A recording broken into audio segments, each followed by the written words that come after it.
I typically like to do things in threes. The first time, you sort of give the idea, you muddle through the exercise. The second time you get a little bit better, and the third time you try to perfect it. Then you reward the horse because he did it quite well. You reward the horse, and that means releasing the aid, patting the horse, letting them know they did it right. And if they do it right, you move on to the next exercise. You move on to something different. Drilling a horse is incorrect. If they do it right, be happy. Hello everyone, this video is called 3 is the magic number when it comes to training your horse. So recently I went and I did a few videos with Archie Cox. He's a hunter jumper trainer, and I've always thought of this 3, when you repeat an exercise 3 times, that's usually the best number, and he said that as well. So I typically like to do things in threes. basically, the reason that you want to repeat an exercise 3 times is that the first time it's like your horse has no clue what you're doing and you're able to figure out what problems or mistakes you're going to have. The second time you can help your horse to do the exercise better.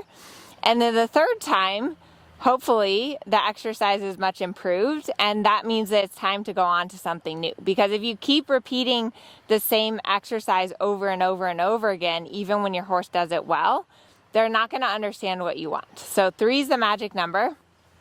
Mr. Mercurio here, we are going to do an exercise 3 times and see what happens. So the exercise I'm going to do is one of my favorite exercises for picking up the canter. What I'm going to do is I'm going to use a leg yield to set up for my canter transition. So I'm going to go here up the quarter line. I'm going to leg yield over to S, and then when I get to S, I'm going to half halt and ask for canter. Okay, so that wasn't the best canter transition. I had to use a lot of outside leg, and he kind of came above the contact, and it just wasn't that good of a transition. So I'm going to canter a circle.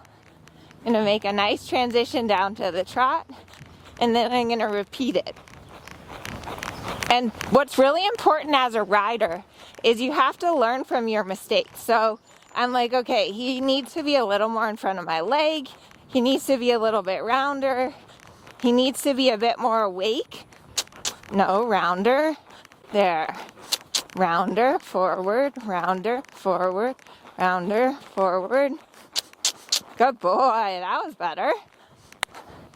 And I had a little bobble in my leg yield because I was, pushing him more through and trying to get more energy and thinking ahead for how can I make my canter transition happen better. I'm going to do it one more time.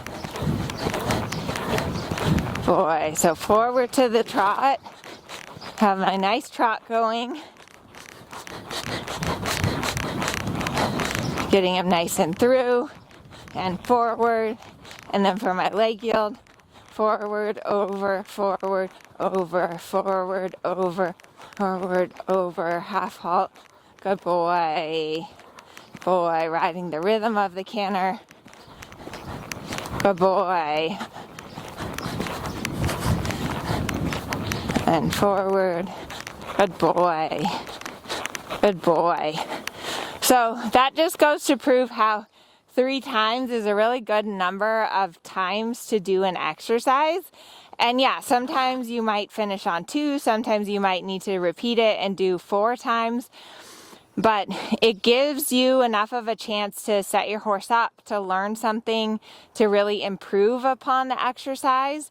But it's not so much that your horse is going to get frustrated and quit trying. So at this point, I would change direction and probably do the same pattern in the other direction after giving him a walk break. And walk breaks are really important because they allow your horse's nervous system a chance to recover, and it allows your horse a chance to really soak in what you've just accomplished with the last exercise. Because the more that you reward your horse and tell them when they did something right and give them a break, that really is the best way to teach them, and that's the best recognition that you can give your horse, is just giving them a rest and letting them breathe. So 3 is the magic number, and give it a try next time you're riding. Practice an exercise or a pattern 3 times and let me know in the comments if this is helpful.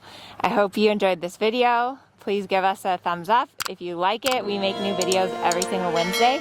And there's also in the description box a free PDF to help you with your canter. So if you're struggling with your canter, the canter transition, definitely check that out. Thanks for watching.